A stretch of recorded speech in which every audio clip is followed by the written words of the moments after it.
Good morning, everybody. If I could get everybody to come on in and have a seat. Good morning. Good morning, everyone.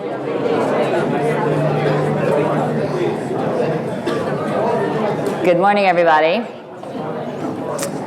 Everybody seems lively and full of energy this morning. That's fantastic. Thrilled to see everybody's smiling faces here this morning in the Crystal Ballroom. Now you know why it's called the Crystal Ballroom. I feel like I'm in a Disney version of Frozen. I can break out into Let It Go any moment now. I'm Lauren Woodman. I'm the CEO of NetHope, and I'm thrilled to welcome everybody this morning to the NetHope Global Summit. And while our big kickoff is tonight at the opening reception, today is a really important part of getting the week set up correctly. And all that are here in the room this morning are here because we are working on some of the efforts that happen inside the working group sessions, and that is fantastic. This is something new that we're trying this year. Working groups typically meet throughout the course of the year and often at the summit, and we have discovered that as our working groups get more and more active and people get more and more involved, it is harder and harder to find the time, and so we decided, well, let's carve out some space and make some time to get it done. And so thank you for showing up this morning to get that done and to make it happen. I want to spend a little bit of time today, this morning, talking about how working groups fit into the work that we're doing and into the Center for the Digital Nonprofit. Many of you, if not all of you, have heard that this week and tomorrow we will be kicking off what we're calling the Center for the Digital Nonprofit, which is a significant new effort inside NetHope. And I'm going to spend a little bit of time talking about that. But the working groups that you are all involved in, that you lead, that you participate in, are a critical part of the success of the center moving forward. And so I want to start by simply saying thank you.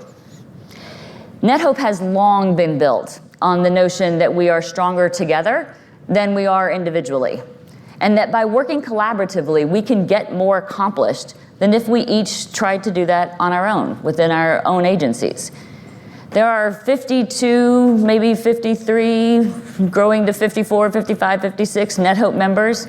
It is a vibrant community, and all of you do incredible work around the globe and address a lot of problems that we collectively, as a global community, need to address. And none of us will be able to do it on our own. So coming together and getting that work done so that we can all move forward, that all of our organizations can achieve their missions, is really critical, but it requires work and a musical interlude.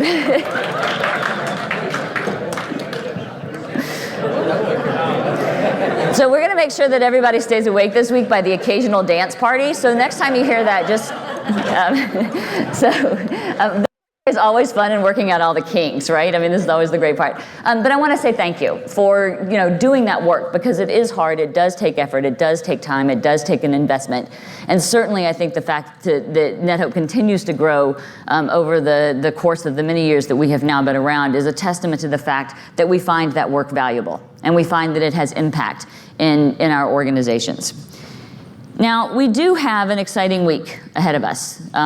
There's quite a bit happening this week, not the least of which tomorrow is the kickoff of the Center for the Digital Nonprofit, all of the different keynotes. We will have a number of CEOs here. You will hear all about this over the course of the next couple of days.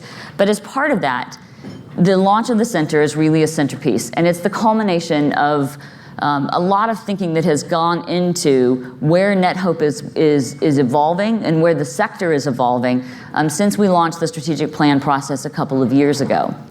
So let me provide a little bit of overview in case you're not up to speed yet, as no one really is, on the Center for the Digital Nonprofit. The Center for the Digital Nonprofit is focused on helping international organizations do good better. It's that simple. We all do a tremendous amount of work. We all do a tremendous amount of benefit in the communities that we serve. But we also all know that we can do it better. There's more to be done than we can currently meet. We know that there's not enough money to solve all of the problems that we see in the communities in which we work. We know that the ups and downs of the international community and the ins and outs of the international system make it difficult to sometimes accomplish everything that we need to accomplish. Those realities probably aren't going to change. They may shift. We may tweak around the edges. We may make some progress. But they're probably not going to fundamentally change fast enough for us to be able to accomplish the respective missions of our organizations. So we've got to go solve that problem. And the solution to that, we think, is to take the expertise that nonprofit organizations have and combine it with the expertise of our industry partners and figure out the best way to accomplish the tasks that are in front of us. All of us are familiar with the phrase pilotitis. Anybody ever heard the phrase pilotitis? Ever been accused of pilotitis? Every time we do something, it feels like we're doing it new. How many folks have ever been in a meeting with a donor who's complained about pilotitis, right? That we keep doing the same things over and over and over again. Why don't we learn from one another? Well, we do that inside the NetHope community, but we don't do it enough. So how do we solve that problem? Well, we have to pay attention to it, right? Frank's got he'll have to send the article around, but there's a wonderful article in the Stanford Innovation SSIR, Stanford, I can never remember what it stands for, the Innovation Review looking at social impact that said, listen, if you don't actually focus on collaboration, if you don't pay attention to it and actually identify that as a work stream in the work that you're doing, it's not one of those things that just happens by itself. If you treat it as a nice to have, it turns out it becomes a nice to have. And we all know that when push comes to shove, there's just never enough time, there's never enough resources, there's never enough effort to get to all the nice to haves. And so we said, you know what? Let's focus some effort. Let's really focus on the work that needs to happen so that we can help our organizations really be purposeful and benefit from the collective learnings of the group. Now, one of the questions I get asked a lot is, what is a digital nonprofit?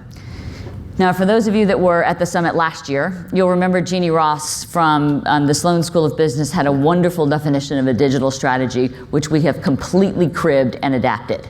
So I want to give her all due credit for where this idea came from.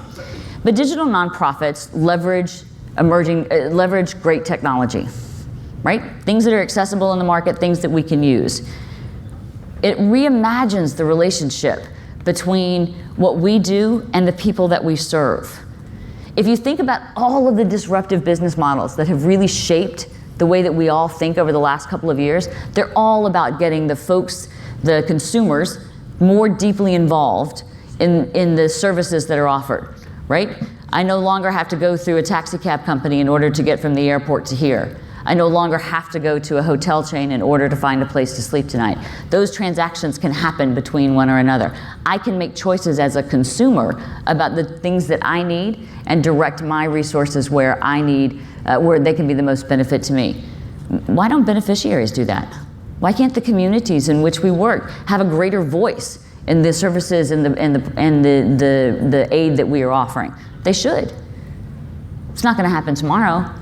But it does require us to start thinking differently about the relationship between the communities in which we work and ourselves, and to think about how technology can enable that and shape that and makes that more possible so that the work that we do is more relevant to the communities all around the world. And finally, a digital nonprofit is a nimble organization. It adapts based on what is happening in the markets in which it works, in the communities in which it works.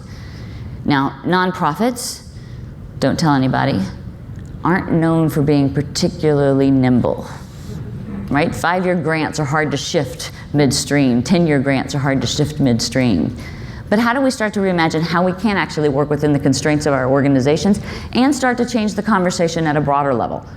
And so we're going to look at how do we leverage technology, how do we change the relationship between the folks in the sector, all of the different actors in the sector, and then how do we adapt within what we have and then start to push against some of those boundaries so that we can stretch what's capable in the sector. Our vision, coming out of the center, is a roadmap for digital nonprofits. How do we get from here to there? It's great to know where we want to end up in 10 years. Still got to know what we're going to do tomorrow and next week and the month after that and the year after that. This is a process, right? None of this happens overnight.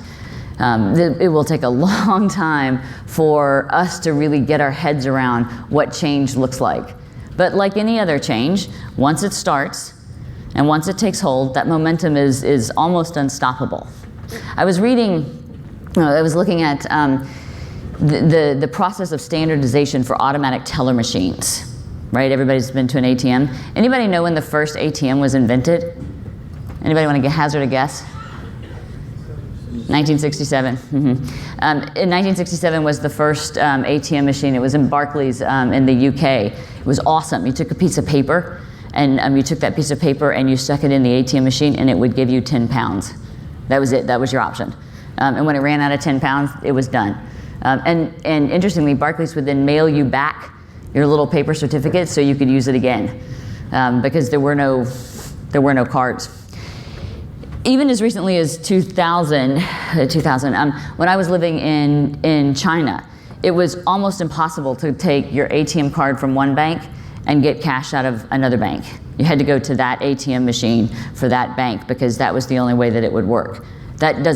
That's not our challenge today, right? There's 3.5 million, give or take some change, ATMs all around the world, and most of them are connected through financial networks that allow us to take money out wherever we are. In fact, something like 75% of all money ever withdrawn from banks is actually done at an ATM machine. So it's been this massive change. And the thing that changed that was digital telephony, because the investment cost went down significantly. You could use digital communications rather than having to have dedicated phone lines. Does anybody ever remember going to an ATM and it saying phone line down? Okay, I'm totally dating myself, but like when I was in college, you'd go and they'd be like, oh, the phone's out of order. And you're like, oh, right, it has to call somebody. It doesn't have to do that anymore, right? Now we've got ubiquitous communications, and generally it works. So digital telephony was the big key. And the second piece was the ability of standardization across networks so that we could actually learn how much money you had and whether or not you could actually take out the cash that you were asking for. That happened because ATM manufacturers and banks and all of the actors in that sector got together and figured out what the rules were and then held to it. So if we're going to figure out the roadmap for a digital nonprofit, we've got to try a lot of things.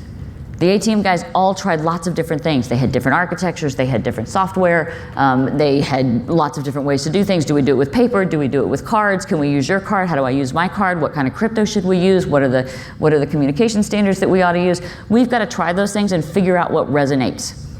Got to try those things out, and then we'll end up knowing what the general path is. But 1,000 different paths to the same point isn't efficient. Is the right number 100 or 10 or 2? I don't know. We'll figure that part out. And we're going to do it together because all of us have to get from point A to point B if we're going to be effective in the work that we're doing. How do we think about a voice for the communities in which we work? They have strong opinions. Carol Bothwell from CRS told me one time that they had started to ask the folks that they served what they thought about the way CRS was serving communities, and she said, and they'll tell you. And they have really good feedback. She said, and it's sometimes different and sometimes the same as our staff. She said, but it's been really, really helpful to actually ask people, are we providing the services that you need? And are we doing it in a way that works for you and your family? And she said, and we've learned to adapt over time in taking that feedback. So how do we do that more effectively? How do we make sure that the communities in which we work feel like we're valuing their needs and that they have a voice in the services that are being provided? And then how do we take the data that we have? All of our organizations have a tremendous amount of data. How do we take that data and understand how we as a sector function, what we can do better, and how we can have greater impact? That's the vision. How do we get there? The Center for the Digital Nonprofit envisions working in 3 different spaces: process, people, and technology. Now, why did we pick those 3? Well, for many of you will remember from one of the member calls earlier this year, we did a member survey over the course of January to April, and we asked people from member organizations, do you have a digital strategy? Do you not? If no, why not? What are the barriers? So on and so forth. It was a really insightful piece of work. It gave us a lot of insights as to what members were struggling with. Interestingly, the questions around barriers weren't money. I fully expected money to be the single biggest barrier to adopting a digital strategy. There's just not enough resources. We hear it all the time.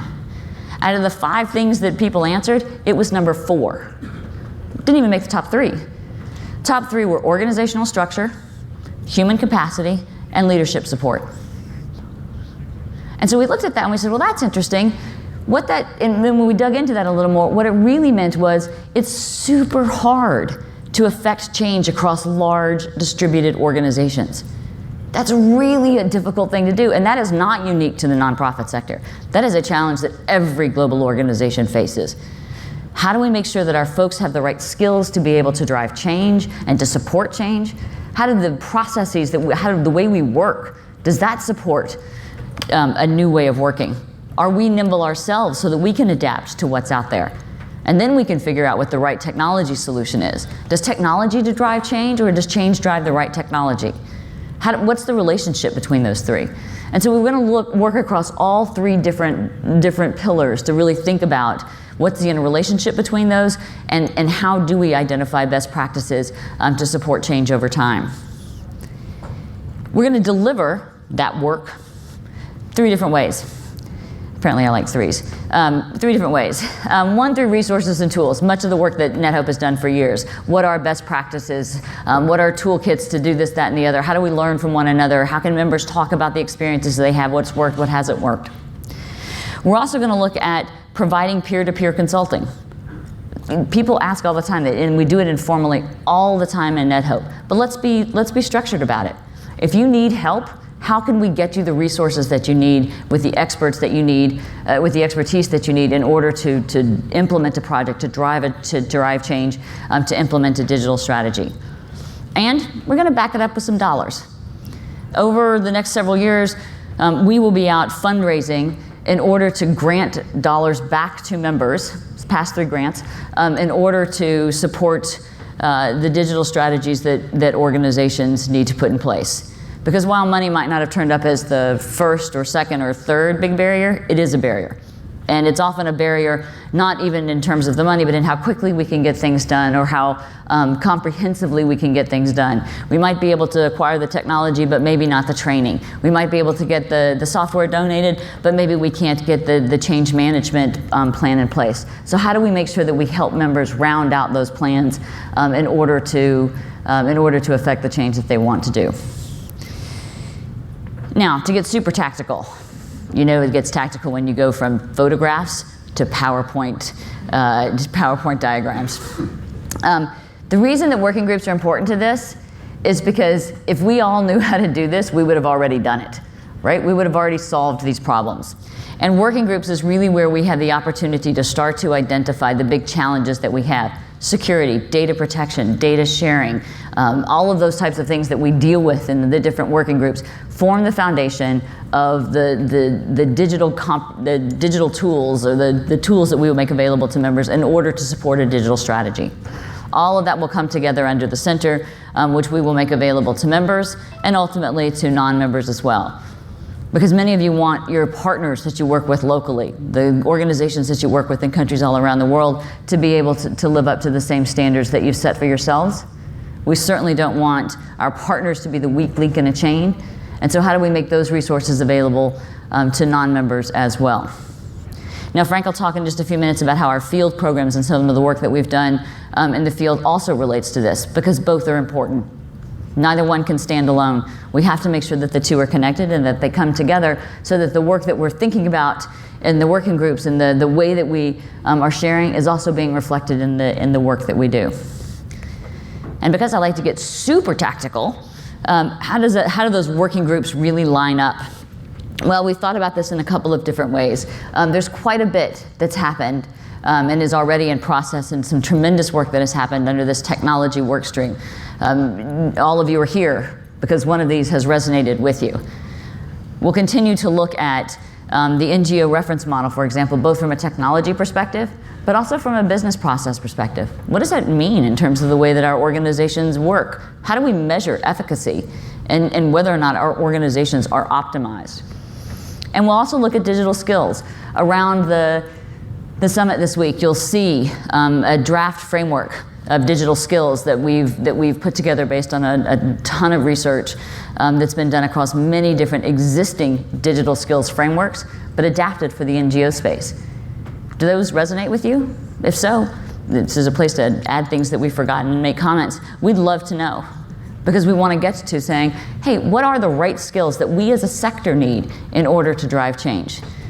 We know what I shouldn't say we know, we're working on knowing exactly what the security standards ought to be, or the security framework ought to be. We're working on what the right approach to implementing GDPR might be. We're looking at how do we share data effectively across organizations. We also have to look at how do we organize our organizations in the most efficacious way, and do we have the right skill sets that we're nurturing in the sector in order to be able to affect change.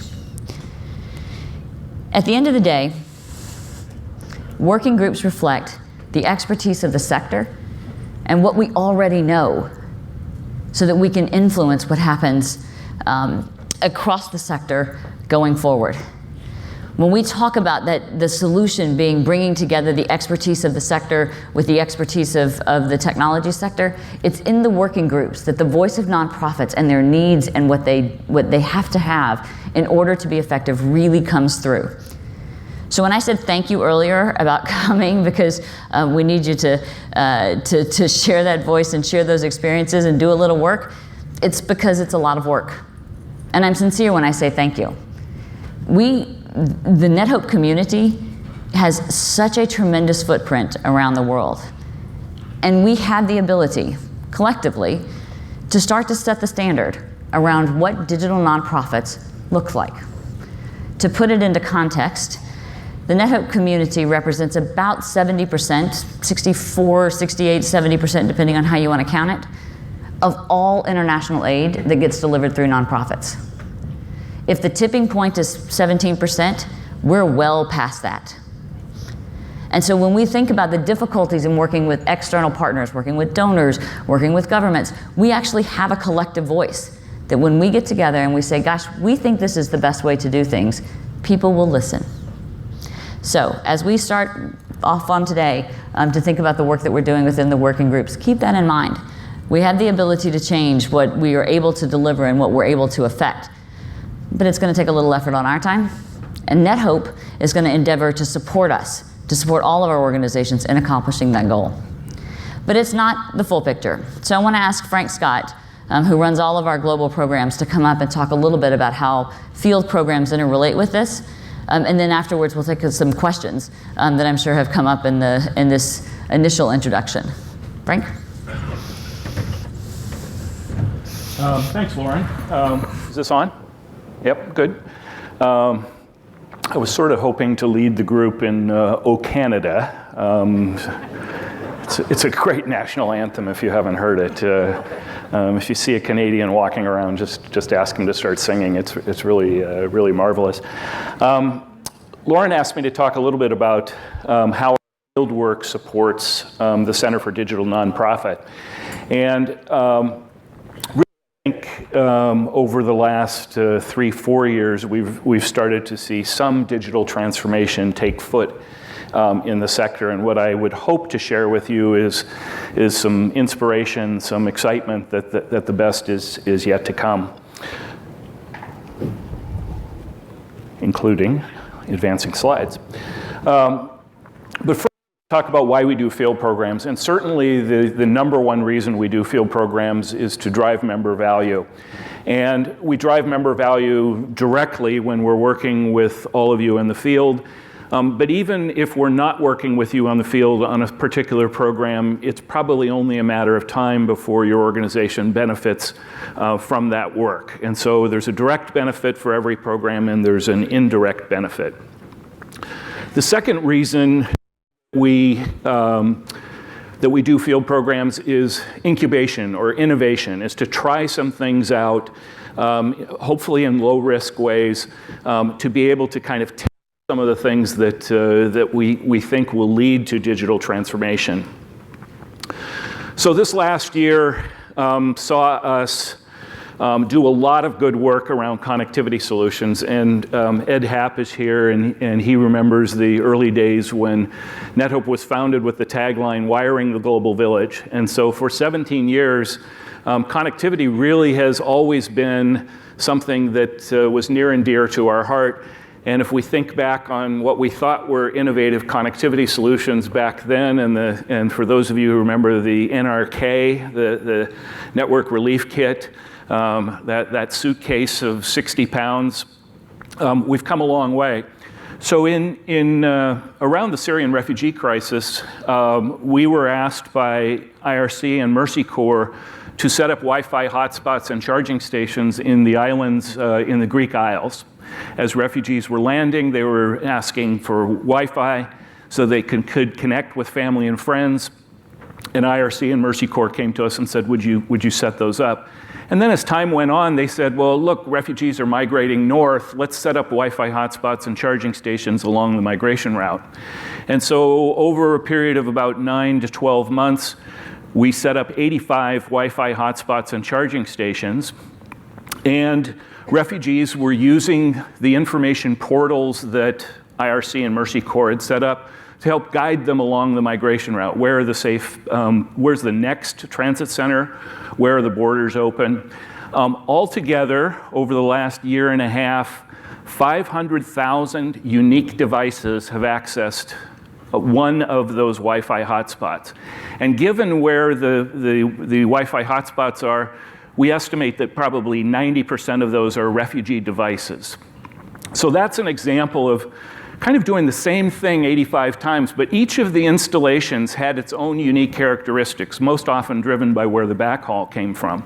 And the learning from those 85 installations is now paying off in Puerto Rico, because many of the people who were with us doing those installations are now in Puerto Rico. There's a team of roughly 25, 30 NetHope people in Puerto Rico working on connectivity solutions there. A second area where field programs are paying off is our work with Google in Germany around Project Reconnect. Here, Google said, we would like to help refugees in Germany assimilate into the German society, and we're willing to give you Chromebooks to essentially deliver on that program. So working with, I think it was 52, 53 NGOs in Germany, we distributed Chromebooks, and they began using them with refugees in their community centers. And altogether, roughly, I think 125,000 is the latest count, refugees were using these Google Chromebooks to help with language learning, with continuing their education, with understanding learning about what's going on in their community. A great example of using a device in a remote way to essentially help refugees with education and more. Certainly, we're all starting to see the impact of delivering aid directly to beneficiaries, and the work that USAID has helped fund around our payment innovations portfolio and the guidebooks that have been created around that, I think have helped many NetHope member organizations. And if you haven't had a chance to access those guidebooks, this is an area where I think most everyone expects a lot more innovation to happen in the years ahead. I mentioned a little bit about the Syrian refugee crisis and the work that IRC and Mercy Corps did. You're going to hear us talk about information as aid. It's not just food, water, shelter, it's information. And providing refugees with information so that they can make better choices is a part of the Information as Aid campaign. And in the next couple of weeks, we'll be announcing an Information as Aid campaign around Puerto Rico, so that once we get the Puerto Ricans back online, we'll be able to do an Information as Aid campaign with them, with the 8 or 9 NetHope member organizations, as well as the government of Puerto Rico. Certainly the work that Gabby and Isaac and Jen have done around crisis informatics has really moved the needle and really offers us a great opportunity to take large data sets, oftentimes incompatible data sets, and visualize that data for, in this case, emergencies. But we can imagine all sorts of kind of visualization of data that will make it easier for your organizations to make decisions, measure impact, and deliver services. Innovation doesn't just happen with technology, it can also happen with business models. The demand aggregation work that we're doing in Malawi and Uganda, where we're essentially looking at where NetHope members are spending a lot of money on expensive satellite solutions, we're visualizing that data, identifying where the highest need areas are, and then we're going to the mobile network operators and the internet service providers and saying, hey, look, you might not have thought that there's that much money in northern Uganda to be had, because there's really not that, reaching those organizations might be difficult, and reaching the refugees might be difficult, but we can tell you precisely how much our member organizations are spending in the north, and if you go build out to that area, that's money to be had for you. And so we think that's good, of course, for NetHope member organizations, but once that connectivity gets out to the remote area, it's also good for the citizens of those those regions. So innovation around demand aggregation. In the ICT for D space, the NetHope Device Challenge was the big win this last year. Plan was to distribute $5 million in grants to NetHope members who identified high potential ICT for D applications, ICT for education, ag, health, conservation. Little did we know that we would get 350 applications asking for $200 million. So we ended up bringing in an expert panel to kind of whittle that down. We ended up making, I think it was 17 or 18 grants, altogether $5 million. And this year, or next year at this time, we hope to kind of share with you what some of the best were. We also took the next 100 that we were not able to fund, and Frederick and his team actually put up a place on Solution Center so that we could showcase those solutions and perhaps help those organizations raise money around their programs. So if we think about where we've come and we think about where we might be going, it's been said many times around technology, the last 15 aren't nearly as good as the next 5, and that might even be true, maybe not as good as the next 3. So there's still going to be tremendous innovation around connectivity solutions. We've seen some of the work that Microsoft is doing with TV Whitespace, that Google's doing with Loon, lots of potential opportunities there. And what's exciting about this is we no longer have the barrier of laying expensive fiber and kind of going through that labor effort. That some of the satellite solutions will become more ubiquitous and more affordable. Certainly in the ICT for D space, or now we're thinking of it as digital development, just the pace of innovation, those 350 organizations that reached out to us and said, hey, we want to do this with ICT, that stuff as it takes off, we ourselves probably won't be able to do 1/100th of what's possible, but working with your organizations and spreading around the word around what's working and what's not working, we're going to be able to make some big gains here.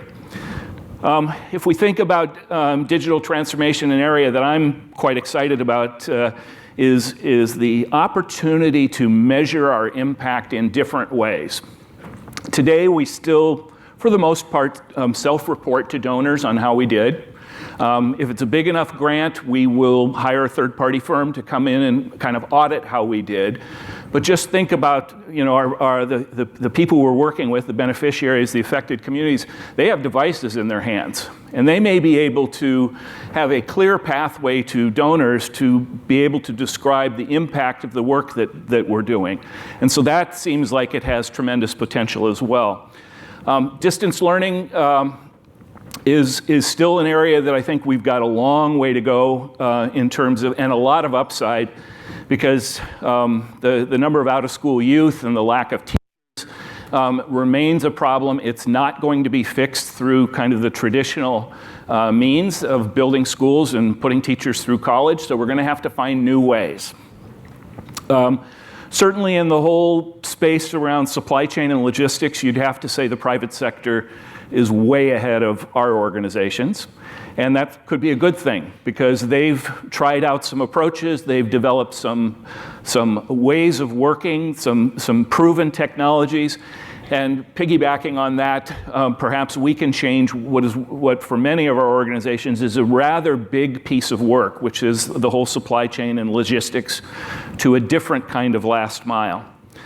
Conservation organizations, NetHope member conservation organizations have been working with remote sensors for years, but now we're starting to see other organizations identify applications for those. So that's an area that has some promise. And then, again, the private sector is investing heavily in big data and machine learning and artificial intelligence. And certainly, given the large amount of data that our organizations have, that is perhaps a wave that we can ride. So with that, I will wrap, and hopefully everyone's as excited about the next 3 to 5 years and what we can accomplish working together, and doing it through the Center for Digital Nonprofit with all of the benefits of doing it as a collective as opposed to each of us doing it on our own. Thank you.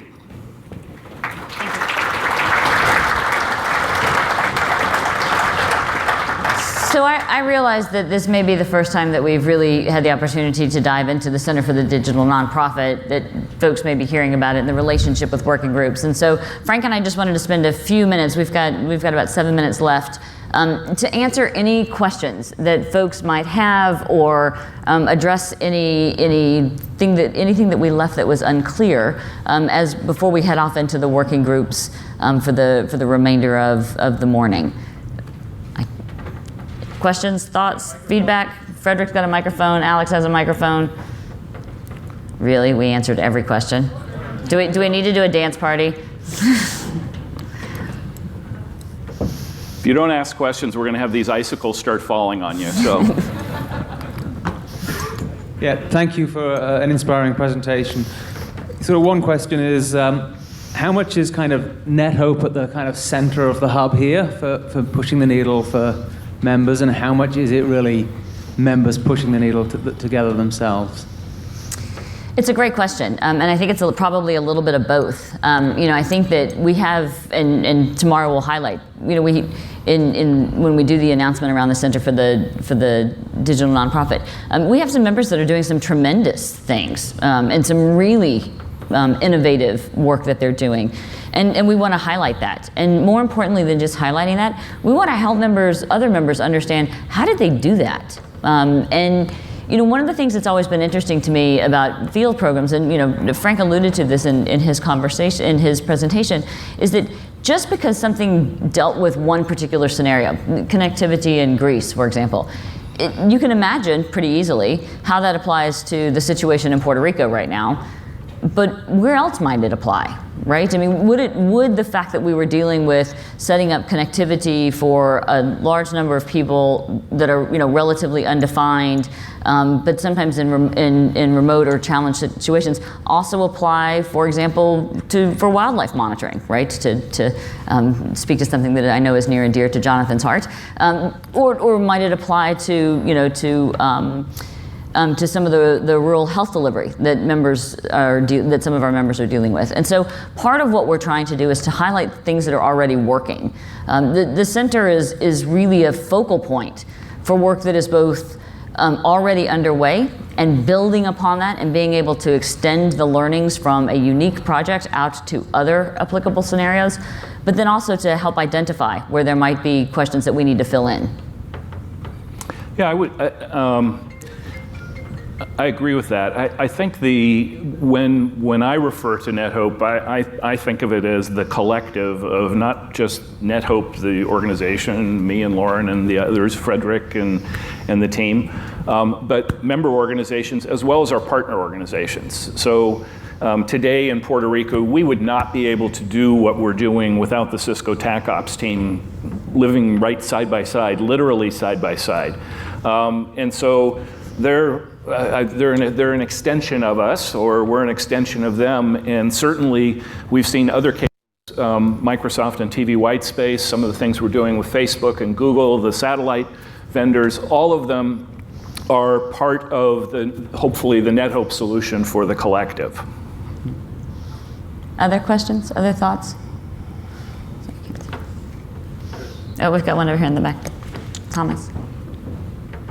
Can you tell us a little bit about the rollout plan of the Center of the Digital NGO? What comes first? What are the next steps? Thomas was asking, what's the rollout plan for the Center for the Digital Nonprofit? Organized chaos over the next couple of months, I think. There's a lot of work to be done. And tomorrow will be our first big, sort of public statement. We will spend some time tomorrow with the broad NetHope community, not just with members and the board with whom we've had these conversations up until now, but really with the broad NetHope community to talk about what the work of the center will be and where it will focus. Very quickly, over the next 3 months, you will see us start to spin up, spin up is the wrong word, start to catalog, I can't find the right word, but document and catalog a lot of the work that's already happened, work that's happening in the information security working group, work that's happening with data protection, work that's happening in CNI, and be very purposeful about sharing that out. And being very purposeful around making sure that each of our working groups knows what they're working towards, and we're communicating that broadly for the entire membership, so that members that may be active in CNI but have an interest somewhere else know how to engage, or if they don't have the resources or the time to engage, know how to access the conversations and the learnings that are coming out of there. We are in the middle, we've been very lucky to secure some early support from some founding partners to get this work up and running. We will very quickly be standing up some staff that's coming on board, and we'll talk a little bit more about that tomorrow. The other thing that we're doing tomorrow is we have a number of our CEOs that are coming. We will have 8 or 9 CEOs from member organizations that will join us tomorrow to help us think through some of the prioritization around how we start to stand up the consulting and the grant making side. So I expect that we'll see quite a bit of activity over the next 3 to 6 months, and certainly by the beginning of next year, really hope to be able to say, here's what the work plan for the year looks like. Other thoughts? Other questions? Oh, got one over here in the corner. Yes, sir. That's Mark. Oh, hi, Mark. Sorry, I can't see anything. Frank can see.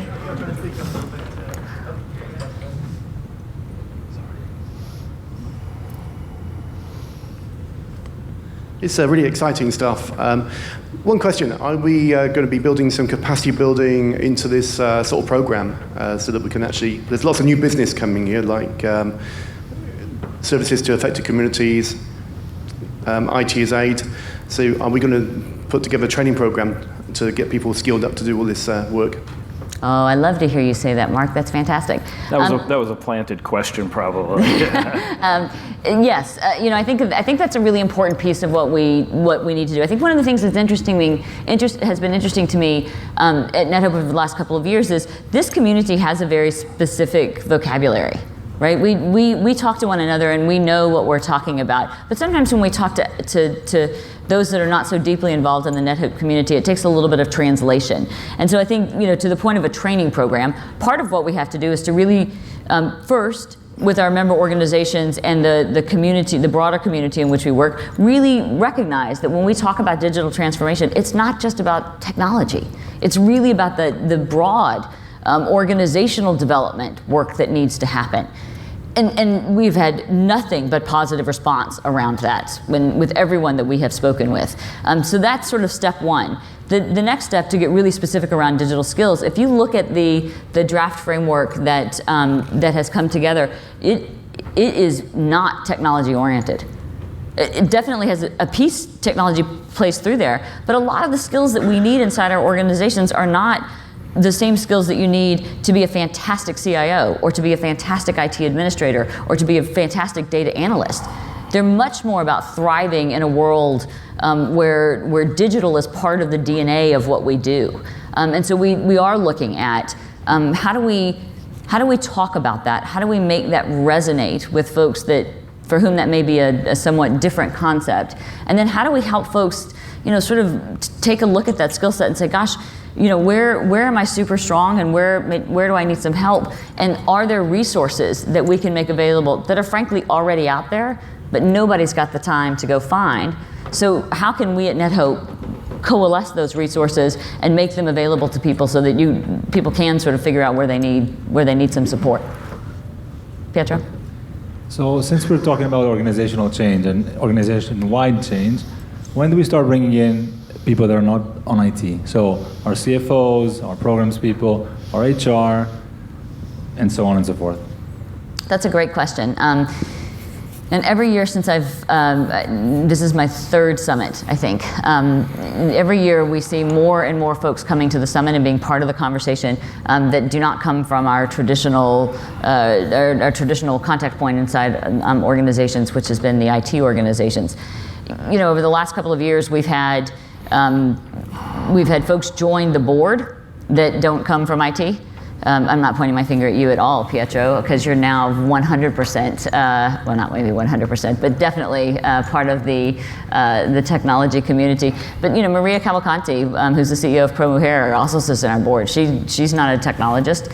She's come because she thinks that the organizational change issues are really critical, and they're critical for her organization. We've got CEOs coming tomorrow, not because they particularly love technology and they want to sit around and talk about data standards, but because they know that they are hearing from their donors, they are hearing from their constituents, they're hearing from their staff. Gosh, we need to be doing more, and that is not a question of what product do we buy, but how do we evolve our organization.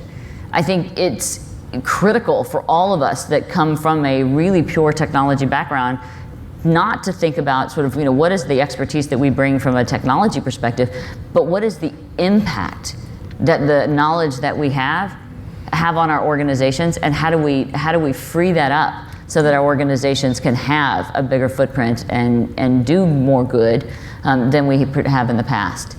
And one of the things that we will be doing through the center is to really think about the messaging and the marketing and the outreach, and finding those things that are particularly relevant to a CFO or a COO or an HR director or a country director, that help them understand and see that working with the broader technology teams can actually advance their work themselves, advance their work itself.